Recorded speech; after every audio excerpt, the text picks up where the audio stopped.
गुरुर्ब्रह्मा गुरुर्विष्णु गुरुर्देवो महेश्वराय गुरुर्साक्षात् परब्रह्म तस्मै श्री गुरुवे नमः। बोलो विष्णु भगवान की जय, बोलो बृहस्पति देव भगवान की जय। नमस्कार दोस्तों, स्वागत है आपका मेरे YouTube चैनल आर के भक्ति में। भक्तों, मैं आज आपको बृहस्पतिवार की व्रत कथा सुनाऊंगा, जिस कथा को करने से और सुनने मात्र से हमें मनवांछित फल की प्राप्ति होती है, विष्णु भगवान की हमें असीम कृपा प्राप्त होती है। तो आइए हम अपनी कथा को प्रारंभ करते हैं। जो भक्त हमारे चैनल पर नए आए हैं, वो हमारी वीडियो नए देख रहे हैं, वो हमारे चैनल को सब्सक्राइब कर लें, वीडियो को लाइक करें और कमेंट में ओम नमो भगवते वासुदेवाय अवश्य लिखें। तो आइए हम अपनी कथा को प्रारंभ करते हैं। बृहस्पतिवार का दिन भगवान विष्णु को समर्पित है। इस दिन विष्णु जी की पूजा करने से हमारी सभी मनोकामनाएं पूरी होती हैं। भारतवर्ष में एक प्रतापी और दानी राजा राज्य करता था। वह नित्य गरीबों और ब्राह्मणों की सहायता करता था। यह बात उसकी रानी को अच्छी नहीं लगती। वह ना ही गरीबों को दान देती, ना ही भगवान की पूजा करती, और राजा को भी दान देने से मना किया करती। एक दिन राजा शिकार खेलने वन को गए हुए थे, तो रानी महल में अकेली थी। उसी समय बृहस्पति देव साधु वेश में राजा के महल में भिक्षा के लिए गए और भिक्षा मांगी। रानी ने भिक्षा देने से इनकार किया और कहा, हे साधु महाराज, मैं तो दान पुण्य से तंग आ गई हूँ। मेरा पति सारा धन लुटाते रहते हैं। मेरी इच्छा है कि हमारा धन नष्ट हो जाए, फिर न रहेगा बांस, न बजेगी बांसुरी। साधु ने कहा, देवी तुम तो बड़ी विचित्र हो। धन संतान तो सभी चाहते हैं, पुत्र और लक्ष्मी तो पापी के घर भी होने चाहिए। यदि तुम्हारे पास अधिक धन है तो भूखों को भोजन दो, प्यासों के लिए प्याऊल बनवाओ, मुसाफिरों के लिए धर्मशाला खुलवाओ। जो निर्धन अपनी कुंवारी कन्याओं का विवाह नहीं कर सकते, उनका विवाह करा दो। ऐसे और कई काम हैं जिनके करने से तुम्हारा यश लोक परलोक में फैलेगा। परंतु रानी पर उपदेश का कोई प्रभाव न पड़ा। वह बोली, महाराज आप मुझे कुछ ना समझाएं। मैं ऐसा धन नहीं चाहती जो हर जगह बांटती फिरूं। साधु ने उत्तर दिया, यदि तुम्हारी ऐसी इच्छा है तो तथास्तु। तुम ऐसा करना कि बृहस्पतिवार को घर लीपकर पीली मिट्टी से अपना सिर धोकर स्नान करना, भट्टी चढ़ाकर कपड़े धोना। ऐसा करने से आपका सारा धन नष्ट हो जाएगा। इतना कहकर वह साधु महाराज वहां से आलोप हो गए। साधु के अनुसार कई बातों को पूरा करते हुए रानी को केवल 3 बृहस्पतिवार ही बीते थे कि उसकी समस्त धन संपत्ति नष्ट हो गई। भोजन के लिए राजा का परिवार तरसने लगा। तब एक दिन राजा ने रानी से बोला कि रानी तुम यहीं रहो, मैं दूसरे देश को जाता हूँ, क्योंकि यहाँ पर सभी लोग मुझे जानते हैं, इसलिए मैं कोई छोटा कार्य नहीं कर सकता। ऐसा कहकर राजा प्रदेश चला गया। वहां वह जंगल से लकड़ी काट कर लाता और शहर में बेचता। इस तरह वह अपना जीवन व्यतीत करने लगा। इधर राजा के प्रदेश जाते ही रानी और दासी दुखी रहने लगी। एक बार जब रानी और दासी को 7 दिन तक बिना भोजन के रहना पड़ा, तो रानी ने अपनी दासी से कहा, हे दासी, पास ही के नगर में मेरी बहन रहती है, वह बड़ी धनवान है, तू उसके पास जा और कुछ ले आ, ताकि थोड़ी बहुत गुजर बसर हो जाए। दासी रानी की बहन के पास गई। उस दिन गुरुवार था और रानी की बहन उस समय बृहस्पतिवार की व्रत कथा सुन रही थी। दासी ने रानी की बहन को अपनी रानी का संदेश दिया, लेकिन रानी की बड़ी बहन ने कोई उत्तर नहीं दिया। जब दासी को रानी की बहन से कोई उत्तर नहीं मिला तो वह बहुत दुखी हुई और उसे क्रोध भी आया। दासी ने वापस आकर रानी को सारी बात बता दी। सुनकर रानी ने अपने भाग्य को कोसा। उधर रानी की बहन ने सोचा कि मेरी बहन की दासी आई थी, परंतु उससे मैं नहीं बोली, इससे वह बहुत दुखी हुई होगी। कथा सुनकर और पूजन समाप्त करके वह अपनी बहन के घर आई और कहने लगी, हे बहन, मैं बृहस्पतिवार का व्रत कर रही थी, तुम्हारी दासी मेरे घर आई थी, परंतु जब तक कथा होती है तब तक ना तो उठते हैं और ना ही बोलते हैं, इसलिए मैं नहीं बोली।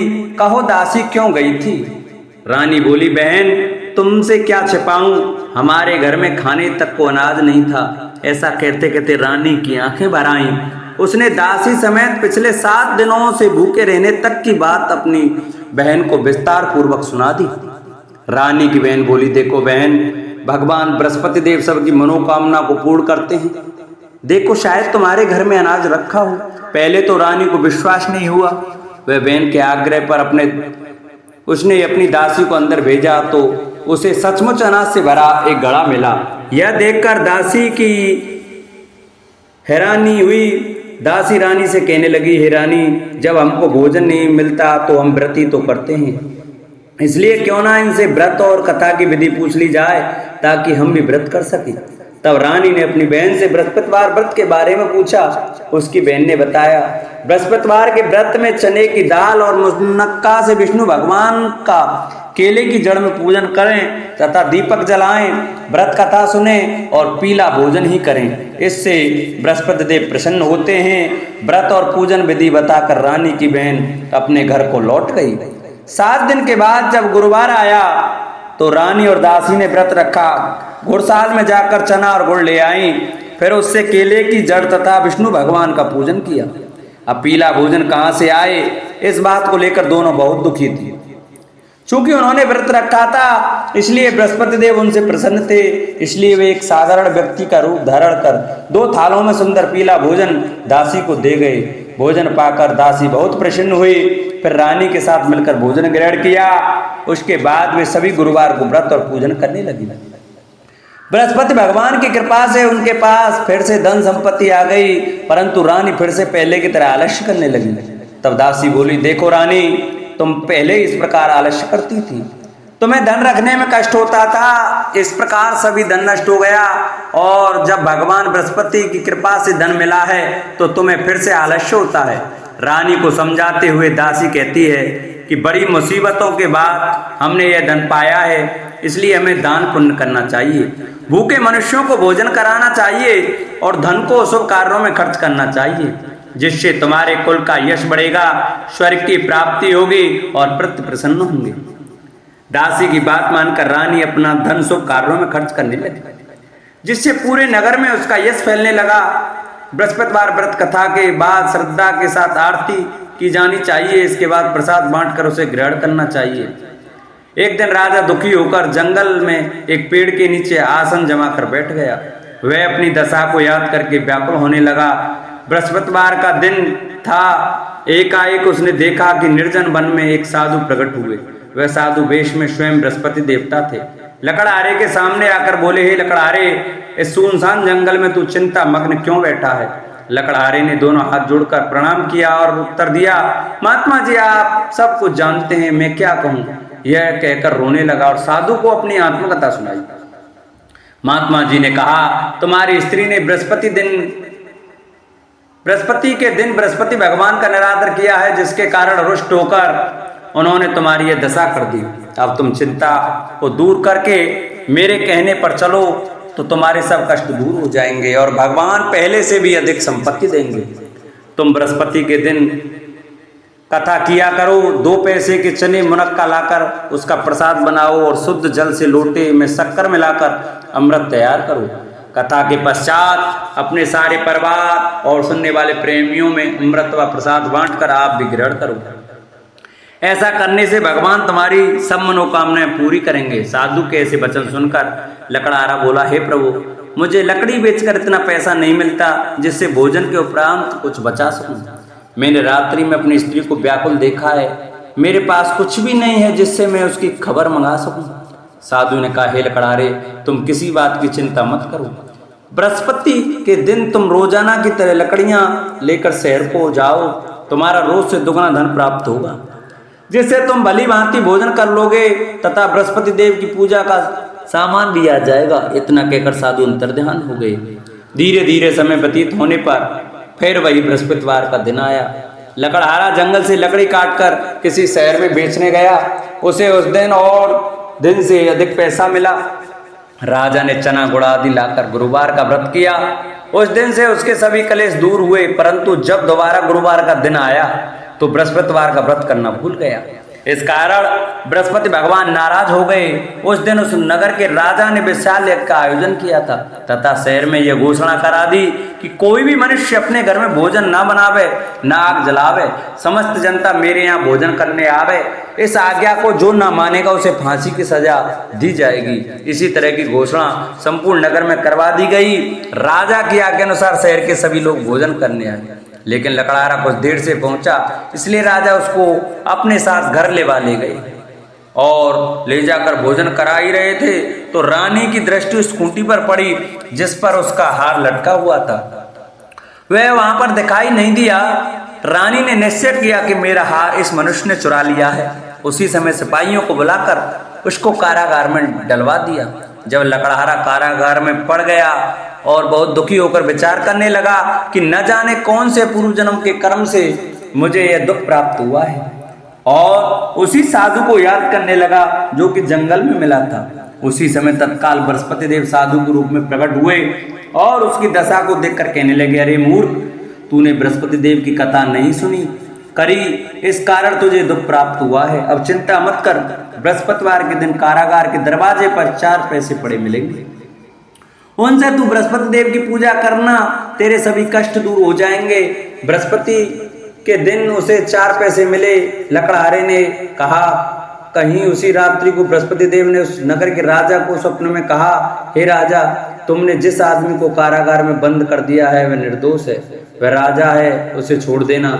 रानी का हार उसी कुंटी पर लटका है, अगर तू ऐसा नहीं करेगा तो मैं तेरे राज्य को नष्ट कर दूंगा। इस तरह रात्रि के स्वप्न को देखकर राजा प्रातःकाल उठा और खूंटी पर हार देकर लकड़हारे को बुलाकर क्षमा मांगी तथा लकड़हारे को योग्य सुंदर वस्त्र आभूषण देकर विदा कर दिया। बृहस्पति देव की आज्ञा अनुसार लकड़हारा अपने नगर को चल दिया। राजा जब अपने नगर के निकट पहुंचा तो उसे बड़ा आश्चर्य हुआ।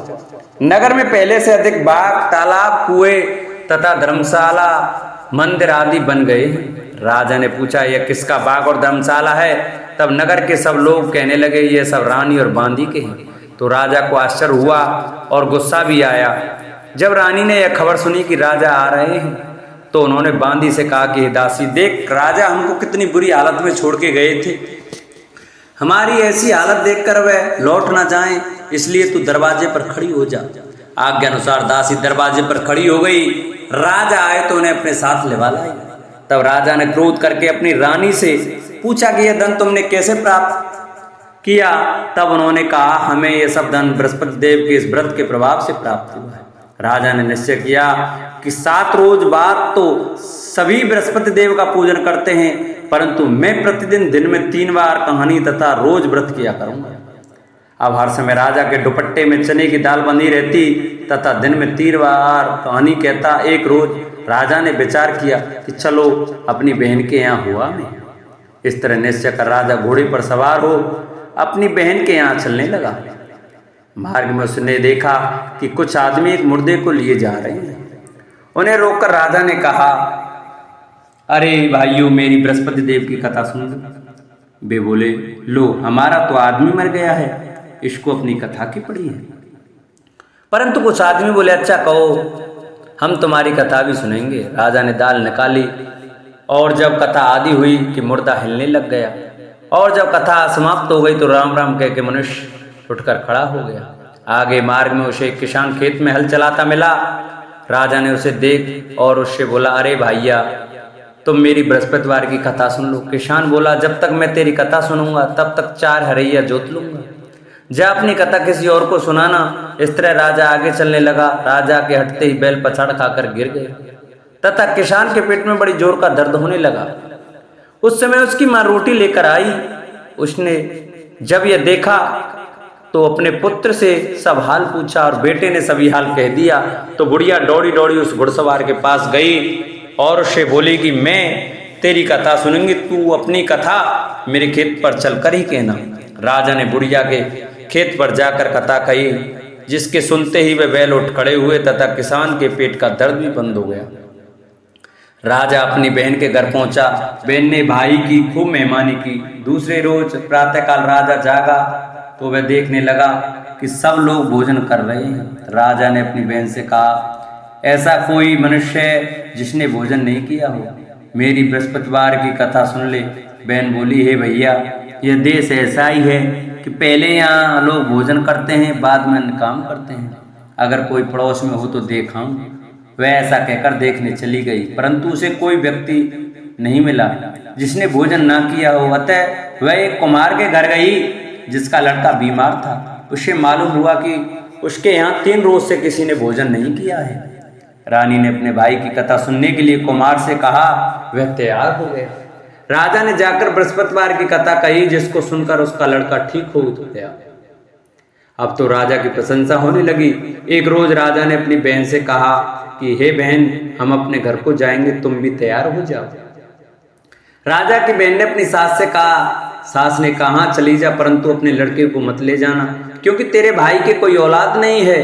बहन ने अपने भैया से कहा, हे भैया, मैं तो चलूंगी, पर कोई बालक नहीं जाएगा। राजा बोला, जब कोई बालक नहीं चलेगा तब तुम भी क्या करोगी। बड़े दुखी मन से राजा अपने नगर को लौट आया। राजा ने अपनी रानी से कहा, वह निर्वंशी है, हमारा मुख देखने का धर्म नहीं है और कुछ भोजन आदि नहीं किया। रानी बोली, हे प्रभु, बृहस्पति देव ने हमें सब कुछ दिया है, वह हमें औलाद अवश्य देंगे। उसी रात को बृहस्पति देव ने राजा से स्वप्न में कहा, हे राजा, उठ, सभी सोच त्याग दे, तेरी रानी गर्भ से है। राजा की यह बात सुनकर बड़ी खुशी हुई। 9वें महीने में उसके गर्भ से एक सुंदर पुत्र पैदा हुआ। तब राजा बोला, हे रानी, स्त्री बिना भोजन के रह सकती है, पर बिना कहे नहीं रह सकती। जब मेरी बहन आवे तुम उनसे कुछ कहना मत। रानी ने सुनकर हाँ कर दिया। जब राजा की बहन ने यह शुभ समाचार सुना तो वह बहुत खुश हुई तथा बधाई लेकर अपने भाई के यहाँ आई। तभी रानी ने कहा, घोड़ा चढ़कर तो नहीं आई, गधा चढ़ी आई। राजा की बहन बोली, भाभी, मैं इस प्रकार न कहती तो तुम्हें औलाद कैसे मिलती। बृहस्पति देव ऐसे ही हैं, जैसी जिनकी मन में कामना है सभी को पूर्ण करते हैं। जो सद्भावना पूर्वक बृहस्पतिवार का व्रत करते हैं एवं कथा पढ़ता अथवा सुनता है, दूसरों को सुनाता है, बृहस्पति भगवान उनकी सभी मनोकामना पूरी करते हैं। भगवान बृहस्पति सदैव रक्षा करते हैं। संसार में जो मनुष्य सद्भावना से भगवान जी का पूजन व्रत सच्चे हृदय से करते हैं तो उनकी सभी मनोकामना पूर्ण करते हैं। जैसी सच्ची भावना से रानी और राजा ने उनकी कथा का गुणगान किया तो उनकी सभी इच्छाएं बृहस्पति देव जी ने पूरी की थी। इसलिए पूर्ण कथा सुनने के बाद प्रसाद लेकर जाना चाहिए। हृदय से उसका मनन करते हुए जयकारा बोलना चाहिए। बोलो बृहस्पति देव भगवान की जय। प्राचीन काल में एक ब्राह्मण रहता था। वह बहुत निर्धन था। उसके कोई संतान न थी। उसकी स्त्री बहुत मलिनता के साथ रहती थी। वह स्नान न करती, किसी देवता का पूजन न करती। इससे ब्राह्मण देवता बड़े दुखी थे।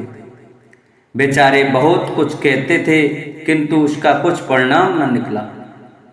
भगवान की कृपा से ब्राह्मण की स्त्री के कन्या रूपी रत्न पैदा हुआ। कन्या बड़ी होने पर प्रातः स्नान करके विष्णु भगवान का जाप व बृहस्पतिवार का व्रत करने लगी।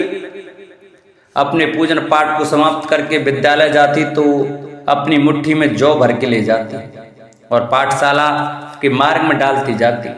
तब ये जौ स्वर्ण के हो जाते। लौटते समय उनको बीन कर घर ले आती। एक दिन वह बालिका सूप से सोने के जौ को फटक कर साफ कर रही थी कि उसके पिता ने देख लिया और कहा, हे बेटी, सोने के जौ के लिए सोने का सूप होना चाहिए। दूसरे दिन बृहस्पतिवार था। इस कन्या ने व्रत रखा और बृहस्पति देव से प्रार्थना करके कहा, मैंने आपकी पूजा सच्चे मन से की हो तो मेरे लिए सोने का सूप दे दो। बृहस्पति देव ने उसकी प्रार्थना स्वीकार कर ली। रोजाना की तरह वह कन्या जौ फैलाती हुई जाने लगी। जब लौटकर जौ बीन रही थी तो बृहस्पति देव की कृपा से सोने का सूप मिला। उसे वह घर ले आई और उसमें जौ साफ करने लगी। परंतु उसकी माँ का वही ढंग रहा। एक दिन की बात है कि वह कन्या सोने के सूप में जौ साफ कर रही थी। उस समय उस शहर का राजपुत्र वहां से होकर निकला। इस कन्या के रूप और कार्य को देखकर मोहित हो गया तथा अपने घर आकर भोजन तथा जल त्याग कर उदास होकर लेट गया। राजा को इस बात का पता लगा तो अपने प्रधानमंत्री के साथ उसके पास गए और बोले, हे बेटा, तुम्हें किस बात का कष्ट है? किसी ने अपमान किया है अथवा और कारण हो सो कहो, मैं वही कार्य करूँगा जिससे तुम्हें प्रसन्नता हो। अपने पिता की राजकुमार ने बातें सुनी तो वह बोला, मुझे आपकी कृपा से किसी बात का दुख नहीं है, किसी ने मेरा अपमान नहीं किया है, परंतु मैं उस लड़की से विवाह करना चाहता हूँ जो सोने के सूप में जौ साफ कर रही थी। यह सुनकर राजा आश्चर्य में पड़ गया और बोला, हे बेटा, इस तरह की कन्या का पता तुम ही लगाओ, मैं उसके साथ तेरा विवाह अवश्य ही करा दूंगा। राजकुमार ने उस लड़की के घर का पता बताया। तब मंत्री उस लड़की के घर गए और ब्राह्मण देवता को सभी हाल बतलाया। ब्राह्मण देवता राजकुमार के साथ अपनी कन्या का विवाह करने के लिए तैयार हो गए तथा विधि विधान के अनुसार कन्या का विवाह राजकुमार के साथ हो गया। कन्या के घर से जाते ही पहले की भांति उस ब्राह्मण देवता के घर में गरीबी का निवास हो गया। अब भोजन के लिए भी अन्न बड़ी मुश्किल से मिलता था।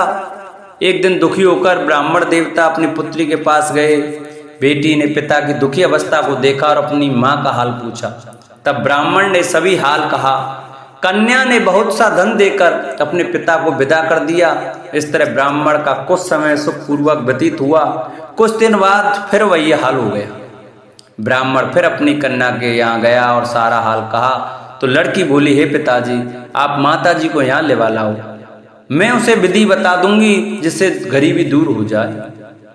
वह ब्राह्मण देवता अपनी स्त्री को साथ लेकर पहुंचे तो अपनी माँ को समझाने लगी, हे माँ, तुम प्रातःकाल स्नान आदि करके विष्णु भगवान का पूजन करो तो सब दरिद्रता दूर हो जाएगी। परंतु उसकी मांग ने एक भी बात नहीं मानी और प्रातःकाल उठकर अपनी पुत्री के बच्चों के जूठन को खा लिया। इससे उसकी पुत्री को बहुत गुस्सा आया और एक रात को कोठरी में सभी सामान निकाल दिया और अपनी माँ को उसमें बंद कर दिया। प्रातःकाल उसे निकाला तथा स्नान आदि करा के पाठ करवाया तो उसकी माँ की बुद्धि ठीक हो गई और फिर प्रत्येक बृहस्पतिवार को व्रत रखने लगी। इस व्रत के प्रभाव से उसके माँ बाप बहुत ही धनवान और पुत्रवान हो गए और बृहस्पति जी के प्रभाव से इस श्लोक में सुख भोग का स्वर्ग को प्राप्त हुए। बोलो विष्णु भगवान की जय, बोलो बृहस्पति देव की जय। ओम जय जगदीश हरे, स्वामी जय जगदीश हरे। भक्त जनों के संकट, दास जनों के अवगुण, बंसी वाला दूर करे। ओम जय जगदीश हरे। जो ध्यावे फल पावे, दुख विन से मन का, स्वामी दुख विन से मन का। सुख संपत्ति घर आवे, श्याम सुंदर घर आवे, कष्ट मिटे तन का। ओम जय जगदीश हरे। मात पिता तुम मेरे, शरण गहूँ में किसकी, स्वामी शरण गहूँ में किसकी। तुम बिन और न दूजा, प्रभु बिन और न दूजा, आस करूँ मैं जिसकी। ओम जय जगदीश हरे। तुम पूर्ण परमात्मा, तुम अंतर्यामी, स्वामी तुम अंतर्यामी। पार ब्रह्म परमेश्वर, जगत पिता परमेश्वर, तुम सबके स्वामी। ओम जय जगदीश हरे। तुम करुणा के सागर, तुम पालन करता, स्वामी तुम रक्षा करता। मैं मूरख खल कामी, मैं सेवक तुम स्वामी, कृपा करो भरता। ओम जय जगदीश हरे। तुम हो एक अगोचर, सबके प्राणपति, स्वामी सबके प्राणपति। किस विध मिलूं दया में, किस विध मिलूं कृपा में, तुमको मैं कुमति। ओम जय जगदीश हरे। दीन बंधु दुख हरता, ठाकुर तुम मेरे, स्वामी तुम रक्षक मेरे। अपने हाथ उठाओ, अपने शरण लगाओ, द्वार पड़ा में तेरे। ओम जय जगदीश हरे। विषय विकार मिटाओ, पाप हरो देवा, स्वामी कष्ट हरो देवा। श्रद्धा भक्ति बढ़ाओ, श्रद्धा प्रेम बढ़ाओ, संतन की सेवा। ओम जय जगदीश हरे। तन मन धन सब कुछ है तेरा, स्वामी सब कुछ है तेरा। तेरा तुझको अर्पण, तेरा तुझको अर्पण, क्या लागे मेरा। ओम जय जगदीश हरे। पार ब्रह्म जी की आरती जो कोई नर गावे, स्वामी प्रेम सहित गावे। कहत शिवानंद स्वामी, भजत हरि हर स्वामी, मनवांचित फल पावे। ओम जय जगदीश हरे। ओम जय जगदीश हरे। स्वामी जय दीननाथ हरे। स्वामी जय भोलेनाथ हरे। स्वामी जय सीताराम हरे। स्वामी जय राधे श्याम हरे। भक्त जनों के संकट, दास जनों के अवगुण, बंसी वाला दूर करे। ओम जय जगदीश हरे। बोलो विष्णु भगवान की जय। बोलो बृहस्पति देव भगवान की जय। पौराणिक कथा के अनुसार, श्री गणेश कथा के अनुसार, एक बार देवता कई विपदाओं से घिरे थे। तब वे मदद मांगने भगवान शिव के पास आए।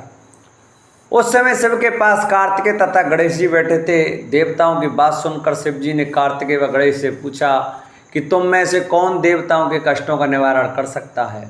तब कार्तिकेय व गणेश जी दोनों ने ही स्वयं को इस कार्य के लिए सक्षम बताया। इस पर भगवान शिव ने दोनों की परीक्षा लेते हुए कहा कि तुम दोनों में से जो सबसे पहले पृथ्वी की परिक्रमा करके आएगा वही देवताओं की मदद करने जाएगा।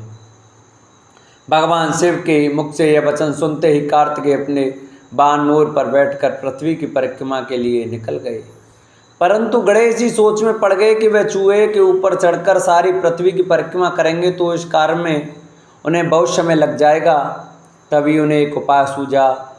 गणेश अपने स्थान से उठे और अपने माता पिता के साथ बाहर परिक्रमा करके वापस बैठ गए। परिक्रमा करके लौटने पर कार्तिकेय स्वयं को विजेता बताने लगे।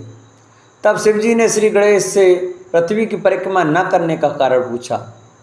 तब गणेश ने कहा, माता पिता के चरणों में ही समस्त लोक हैं। यह सुनकर भगवान शिव ने गणेश जी को देवताओं के संकट दूर करने की आज्ञा दी।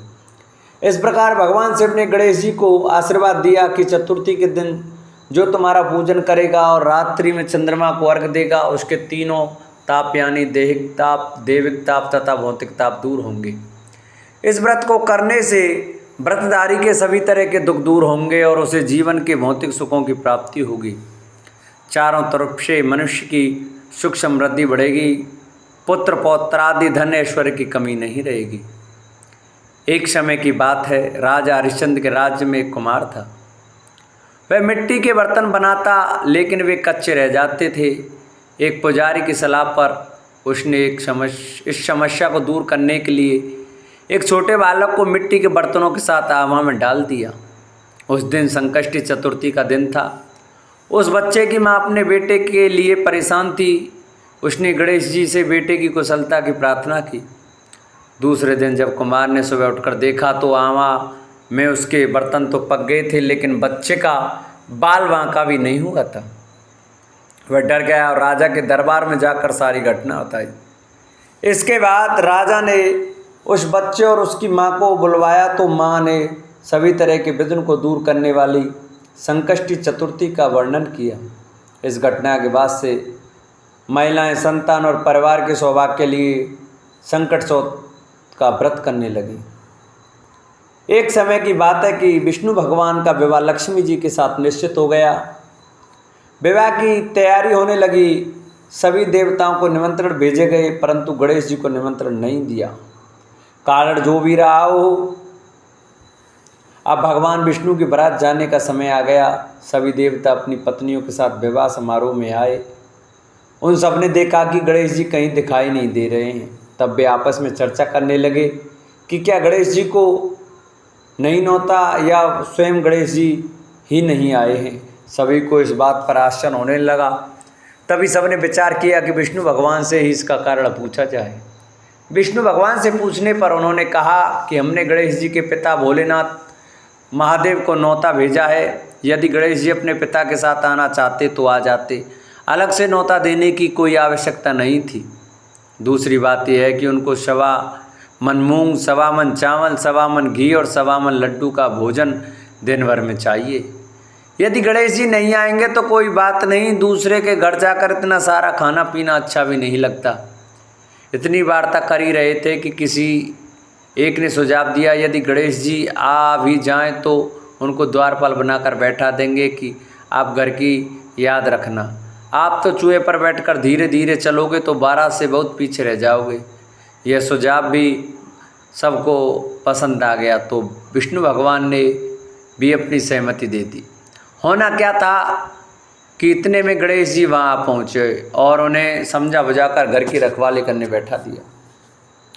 बारात चल दी। तब नारद जी ने देखा कि गणेश जी तो दरवाजे पर ही बैठे हुए हैं, तो वे गणेश जी के पास गए और रुकने का कारण पूछा। गणेश जी कहने लगे कि विष्णु भगवान ने मेरा बहुत अपमान किया है। नारद जी ने कहा कि आप अपनी मूषक सेना को आगे भेज दें तो वह रास्ता खोद देगी, जिससे उनके बाण धरती में धंस जाएंगे। तब आपको सम्मानपूर्वक बुलाना पड़ेगा। अब तो गणेश जी ने अपनी मूषक सेना जल्दी से आगे भेज दी और सेना ने जमीन पोली कर दी। जब बारात वहाँ से निकली तो रथ के पहिए धरती में धंस गए। लाख कोशिश करें परंतु पहिए नहीं निकले। सभी ने अपने अपने उपाय किए परंतु पहिए तो नहीं निकले, बल्कि जगह जगह से टूट गए। किसी की समझ में नहीं आ रहा था कि अब क्या किया जाए। तब तो नारद जी ने कहा, आप लोगों ने गणेश जी का अपमान करके अच्छा नहीं किया। यदि उन्हें मना कर लाया जाए तो आपका कार्य सिद्ध हो सकता है और यह संकट टल सकता है। शंकर भगवान ने अपने दूत नंदी को भेजा और वे गणेश जी को लेकर आए। गणेश जी का आदर सम्मान के साथ पूजन किया। तब कहीं रथ के पहिए निकले। अब रथ के पहिए निकल तो गए परंतु वे टूट फूट गए, तो उन्हें सुधारे कौन। पास के खेत में खाती काम कर रहा था, उसे बुलाया गया। खाती अपना कार्य करने के पहले श्री गणेशाय नमः कहकर गणेश जी की वंदना मन ही मन करने लगा। देखते ही देखते खाती ने सभी पहियों को ठीक कर दिया। तब खाती कहने लगा कि हे देवताओं, आपने सर्वप्रथम गणेश जी को नहीं मनाया होगा और ना ही उनकी पूजा की होगी, इसलिए तो आपके साथ ये संकट आया है। हम तो मूर्ख अज्ञानी हैं, फिर भी पहले गणेश को पूजते हैं, उनका ध्यान करते हैं। आप लोग तो देवतागण हैं, फिर भी आप गणेश जी को कैसे भूल गए। अब आप लोग भगवान श्री गणेश जी की जय बोलकर जाएं तो आपके सब काम बन जाएंगे और कोई संकट भी नहीं आएगा। ऐसा कहते हुए बारात वहाँ से चल दी और विष्णु भगवान का लक्ष्मी जी के साथ विवाह संपन्न करा के सभी सकुशल घर लौट आए। हे गणेश जी महाराज, आपने विष्णु को जो कार्य सवार्यो ऐसा कार्य सबको सिद्ध कर दो। बोलो गजानन भगवान की जय। कथा के अनुसार एक बार भगवान शिव तथा माता पार्वती नदी के किनारे बैठे थे। वह माता पार्वती ने भगवान शिव से समय व्यतीत करने के लिए चौपड़ खेलने को कहा। शिव चौपड़ खेलने के लिए तैयार हो गए, परंतु इस खेल में हार जीत का फैसला कौन करेगा, यह प्रश्न उनकी समझ में उठा। तो वह भगवान शिव ने कुछ दिन के एकत्रित कर उसका एक पुतला बनाकर उसकी प्राण प्रतिष्ठा कर दी और पुतले से कहा, बेटा हम चौपड़ खेलना चाहते हैं परंतु हमारी हार जीत का फैसला करने वाला कोई नहीं है, इसलिए तुम बताना कि हम दोनों में से कौन हारा और कौन जीता। उसके बाद भगवान शिव और माता पार्वती का चौपड़ खेल शुरू हो गया। यह खेल 3 बार खेला गया और संयोग से तीनों बार माता पार्वती ही जीत गईं। खेल समाप्त होने के बाद बालक से हार जीत का फैसला करने के लिए कहा गया तो उस बालक ने महादेव जी को विजयी बताया। यह सुनकर माता पार्वती क्रोधित हो गई और क्रोध में उन्होंने बालक को लंगड़ा होने, कीचड़ में पड़े रहने का शाप दे दिया। बालक ने माता पार्वती से माफ़ी मांगी और कहा कि यह मुझसे अज्ञानतावश ऐसा हुआ है, मैंने किसी द्वेष भाव से ऐसा नहीं किया। बालक द्वारा क्षमा मांगने पर माता ने कहा, यहाँ गणेश पूजन के लिए नाग कन्या आएंगी, उनके कहे अनुसार तुम गणेश व्रत करो, ऐसा करने से तुम मुझे प्राप्त करोगे। यह कहकर माता पार्वती शिव के साथ कैलाश पर्वत पर चली गईं। 1 वर्ष के बाद उस स्थान पर नाग कन्याएं आईं। तब नाग कन्याओं से श्री गणेश के व्रत की विधि मालूम करने पर उस बालक ने 21 दिन लगातार गणेश जी का व्रत किया। उसकी श्रद्धा से गणेश जी प्रसन्न हुए। उन्होंने बालक को मनवांछित फल मांगने के लिए कहा। उस बालक ने कहा, हे विनायक, मुझ में इतनी शक्ति दीजिए कि मैं अपने पैरों से चलकर अपने माता पिता के साथ कैलाश पर्वत पर पहुंच सकूं और वे यह देख प्रसन्न हो। तब बालक को वरदान देकर श्री गणेश अंतर्ध्यान हो गए। इसके बाद वह बालक कैलाश पर्वत पर पहुंच गया और कैलाश पर्वत पर पहुंचने की अपनी कथा उसने भगवान शिव को सुनाई। चौपड़ वाले दिन से माता पार्वती शिव से विमुख हो गई थीं। अतः देवी के रुष्ट होने पर भगवान शिव ने बालक के बताए अनुसार 21 दिनों तक श्री गणेश का व्रत किया। इस व्रत के प्रभाव से माता पार्वती के मन में भगवान शिव के लिए जो नाराजगी थी वह समाप्त हो गई। तब यह व्रत विधि भगवान शंकर ने माता पार्वती को बताई। यह सुनकर माता पार्वती के मन में भी अपने पुत्र कार्तिकेय से मिलने की इच्छा जागृत हुई। तब माता पार्वती ने भी 21 दिन तक श्री गणेश का व्रत किया तथा दूर्वा फूल और लड्डुओं से गणेश जी का पूजन अर्चन किया। व्रत के 21वें दिन कार्तिकेय स्वयं माता पार्वती से आ मिले। उस दिन से श्री गणेश चतुर्थी का यह व्रत समस्त मनोकामनाओं की पूर्ति करने वाला व्रत माना जाता है। इस व्रत को करने से मनुष्य के सारे कष्ट दूर होकर मनुष्य को समस्त सुख सुविधाएं प्राप्त होती हैं। बोलो गणेश भगवान की जय। जिन भक्तों को हमारी यह वीडियो अच्छी लगी हो, हमारी कथा अच्छी लगी हो, तो हमारी वीडियो को ज़्यादा से ज़्यादा शेयर करें, जिससे कि और भी भक्त हमारी कथा को सुन सकें और भगवान शंकर, माता पार्वती और गणेश जी के प्रति उनका प्रेम ज़्यादा से ज़्यादा बढ़े। तो जो भक्त हमारे चैनल पर नए आए हैं वो हमारे चैनल को सब्सक्राइब कर लें, वीडियो को लाइक करें और कमेंट में श्री गजाननाय लिखना न भूलें। बोलो गणेश भगवान की जय।